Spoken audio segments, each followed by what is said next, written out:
Sir final గా నిజంగా ఇక్కడ గెలుపుతో నెక్స్ట్ రాష్ట్రంలో మళ్ళీ కాంగ్రెస్ పార్టీ చక్రం తిప్పే అవకాశం ఉందంటారు ఒకవేళ ఇక్కడ గెలిస్తే జూబ్లీహిల్స్ లో? అవకాశం ఉండడం ఏం లేదు ఇక. ఆ, 10 పక్కా. 10 సంవత్సరాలు కాంగ్రెస్ పాలన. అంతే.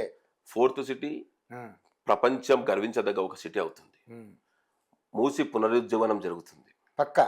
పక్కా. ఏమి జరుగుతాయి? ఇప్పుడు 10 లక్షల సాఫ్ట్వేర్ ఉద్యోగాలు మన హైదరాబాద్ లో ఉన్నాయి. ఉమ్, ఇంకా మిగతా ఉద్యోగాలు ఉన్నాయి. రెట్టింపు అవుతాయి 2035కి రేవంత్ అన్న గారి పాలనలో. ఉమ్, ఉపాధి అవకాశాలు రెట్టింపు అవుతాయి. హైదరాబాద్ ఎవరి ఊహించని స్థాయికి వెళ్తుంది 2035లో ఉమ్.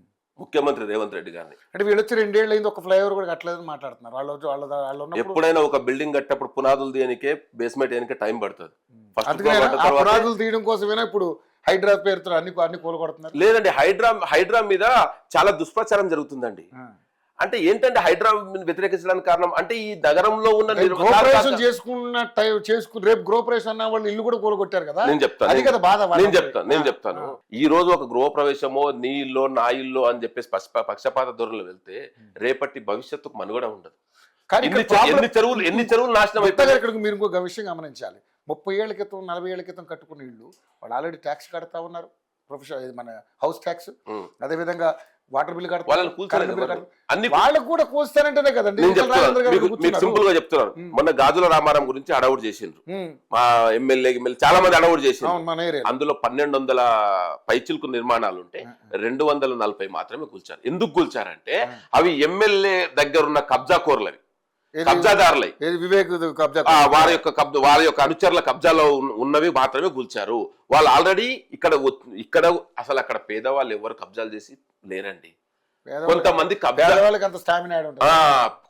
కబ్జాదారులు కబ్జా చేసి వాళ్ళ దగ్గర డబ్బులు తీసుకొని అధికారులు ఎమ్మెల్యేలు మిగతా వాళ్ళందరూ పంచుకొని వాళ్ళని ముంచారు. ఇప్పుడు పరిస్థితి ఎట్లా ఉంది? ప్రభుత్వాన్ని కాపాడాలి, ప్రజల భూమి అది ప్రభుత్వ భూమి, దాన్ని కాపాడాలి, పేదవాళ్ళని కాపాడాలి. కత్తి మీద సమ్ మాకుంటుంది, ప్రభుత్వంలో ఉన్న వాళ్ళకు ఉంటాయి. వాళ్ళు తిన్నారు, పంచుకున్నారు, పోయిండ్రు. 240 ఇల్లు కూడా కొడితే ఒక కేసు వాళ్ళు ఎందుకు నమోదు చేయలేము? మేము పలానా మనిషికి డబ్బులు ఇచ్చి కొన్నామని.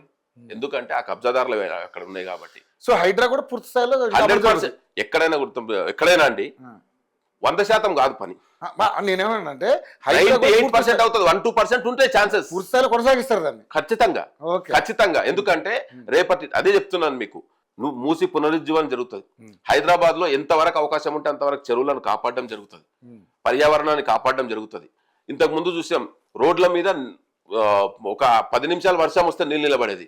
ఇప్పుడు రీసెంట్ గా చూసాం భారీ వర్షాలు వచ్చినా కూడా 15 నిమిషాల్లో ట్రాఫిక్ క్లియర్ అవుతుంది. సో ఇదంతా రేవంత్ అన్న ఘనత. సో రేవంత్ అన్న గారు ఒక మంచి విజన్ ఉన్న లీడర్, దమ్మున్న లీడర్, ఎవరిని లెక్క చేయడు. ప్రజలకు ఏది మంచో అది చేస్తాడు. ఎన్ని విమర్శలు వచ్చినా, ఏమి జరిగినా, ఎటు జరిగినా ఆయన ప్రజల కోసం ఇది చెయ్యాలి అనుకుంటే అది చేసేస్తాడు. ఓకే. సో మరి మీరు రేవంత్ రెడ్డి గారు కూడా ఉన్నారు. రేవంత్ రెడ్డి గారిని ఆయన పేరు మీదే ఒక ఆర్మీ ఒకటి నడిపిస్తా ఉన్నారు. అంటే రేవంత్ రెడ్డి గారు ఏ పార్టీ మారితే మీరు కూడా ఆ పార్టీ మారిపోయి వెళ్ళిపోతారా? అంటే ఆయన అభిమాని కదా మీరు. వారు పార్టీ గురించి కాదా నేను చెప్పేది, ప్రజల పక్షాన ఏ పార్టీ ఉంటే వారు అదే పార్టీలో ఉన్నారు. నేను అదే చెప్పాను.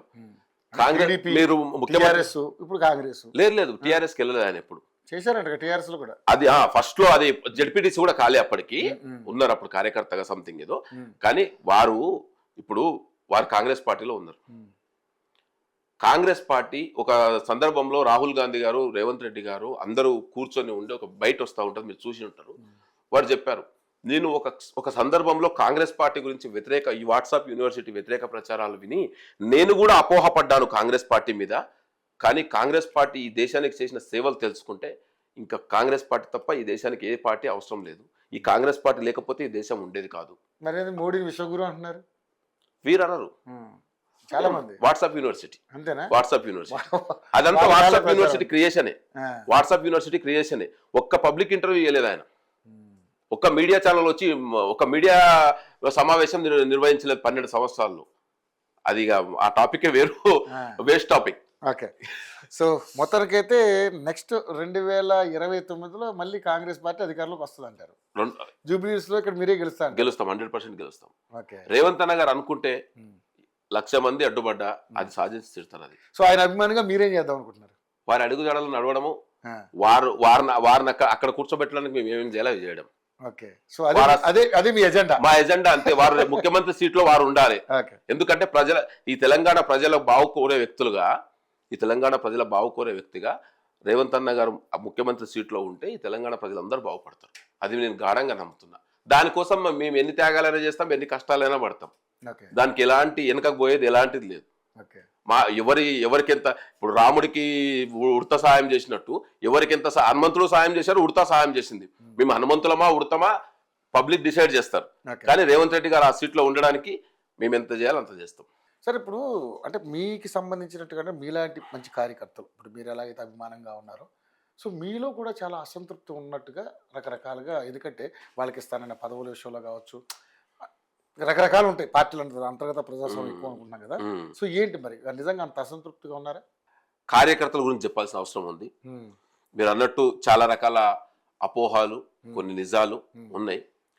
రేవంత్ అన్న గారి గురించి చెప్పాలంటే వారు కార్యకర్తలు ఎలా చూస్తారో నేను ప్రత్యక్షంగా చూసిన ఒక ఉదాహరణ మీకు చెప్తాను. చెప్పండి.